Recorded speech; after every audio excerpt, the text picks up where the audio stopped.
वळूयात पुढच्या बातमीकडे।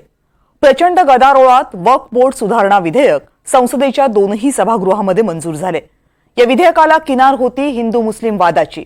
विधेयकाबाबत बोलताना सरकार आपण मुस्लिमांच्या भल्यासाठी हे विधेयक आणतोय असा दावा करत होतं, पण जे या विधेयकाच्या बाजूने मतदान करणार नाहीत ते हिंदुत्व विरोधी आहेत असं सत्ताधारी पक्षाचे खासदार म्हणत होते। महाराष्ट्रामधल्या 6 पक्षांपैकी भाजप आणि शिवसेना विधेयकाच्या बाजूने आणि काँग्रेस विधेयकाच्या विरोधात मतदान करणार हे स्पष्ट होतं। प्रश्न होता तो ठाकरेंच्या शिवसेनेचा आणि दोन्ही राष्ट्रवादींचा। ठाकरेंनी विधेयकाला स्पष्टपणे पाठिंबा दिला नाही, पण दोन्ही राष्ट्रवादींनी विधेयकाच्या बाबतीमध्ये जी भूमिका घेतली ती मात्र दिल्लीपासून महाराष्ट्रापर्यंत चर्चेचा विषय ठरली। शरद पवार गैरहजर, सुप्रिया सुळे गैरहजर, शरद पवारांचे 2 खासदार गैरहजर।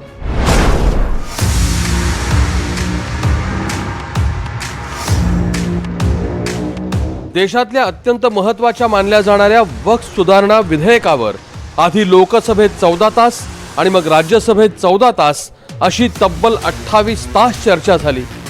बहुतांश पक्षांनी आपल्याला मिळालेल्या वेळेत आपली मतं मांडली। दिग्गज पक्षांचे अध्यक्ष, बडे बडे नेते भरभरून बोलले। कुणी समर्थनार्थ बोललं, कुणी विरोधात बोललं, पण या सगळ्यात शरद पवारांची अनुपस्थिती ही लक्षवेधी ठरली। आणि मग प्रश्न विचारला जाऊ लागला, पवार कुठे आहेत, सुप्रिया सुळे कुठे आहेत? शरद पवार साहेब आजारी, त्यांची प्रकृती बरी नाही आहे। त्यांच्या सदस्य फौजिया खान उपस्थित होत्या, त्यांनी चांगले मुद्दे मांडले, त्यांनी काही चांगल्या सुधारणा सुचवल्या। लोकसभेत त्यांचे लोक हजर होते। शरद पवार आजारी असले तरी पक्षाच्या दुसऱ्या बड्या नेत्या म्हणून आणि खासदार म्हणून सुप्रिया सुळेंनी तरी वक्फवर बाजू मांडणं किंवा अमोल कोल्हेंनी तरी बाजू मांडण्याची अपेक्षा होती, पण तसं न करता नवख्या खासदार निलेश लंकेंना जबाबदारी दिली गेली। सभापती महोदय, मी सत्तेला नव्हे समाजाला उत्तरदायी आहे आणि जो समाजाच्या भावना समजून घेत नाही त्याला इतिहास कधीच माफ करत नाही। लोकसभेत लंके होते तर राज्यसभेत खासदार फौजिया खान, पण या दोघांच्या भाषणापेक्षा पवार पिता पुत्री नसल्याची चर्चा रंगली होती। आता हे झालं शरद पवार गटाचं, पण अजित पवार गटाचं मौनही काल अत्यंत बोलकं होतं। राष्ट्रवादीचे लोकसभेतील एकमेव खासदार सुनील तटकरेंना भाषणासाठी वेळ देण्यात आला होता, पण तटकरेंनी चर्चेमध्ये भागच घेतला नाही। फक्त मतदान करून ते मोकळे झाले। प्रश्न असा आहे, का? एक असं आहे की आपण एक समजून घेऊ शकता, विधेयकाच्या बाजूने मतदान केल्याच्या नंतर विधेयकाला समर्थन केलं, त्याच्यामुळे बोलल्याने समर्थन होतं अशातला काय भाग नाही।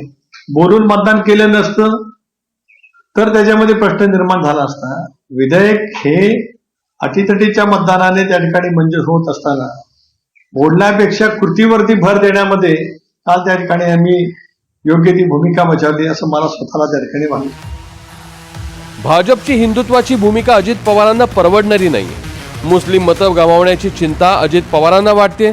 राष्ट्रवादी पक्षामध्ये मुस्लिम नेत्यांचा भरणा आहे। विधानसभेतही बटेंगे तो कटेंगे हा नारा दादांनी कधीही दिला नाही। वक्फच्या निमित्तानं अजित पवारांना मुस्लिमांची नाराजी ओढवून घ्यायची नाहीये। एक पक्ष विरोधात असूनही त्या पक्षाचे नेते अनुपस्थित राहतात आणि दुसरा पक्ष सत्तेत असतानाही समर्थनात बोलत नाही। दोन्ही राष्ट्रवादींच्या भूमिका या सत्ताधाऱ्यांनाही कोड्यात टाकणाऱ्या आहेत। रामराजेश शिंदे, NDTV मराठी, नवी दिल्ली।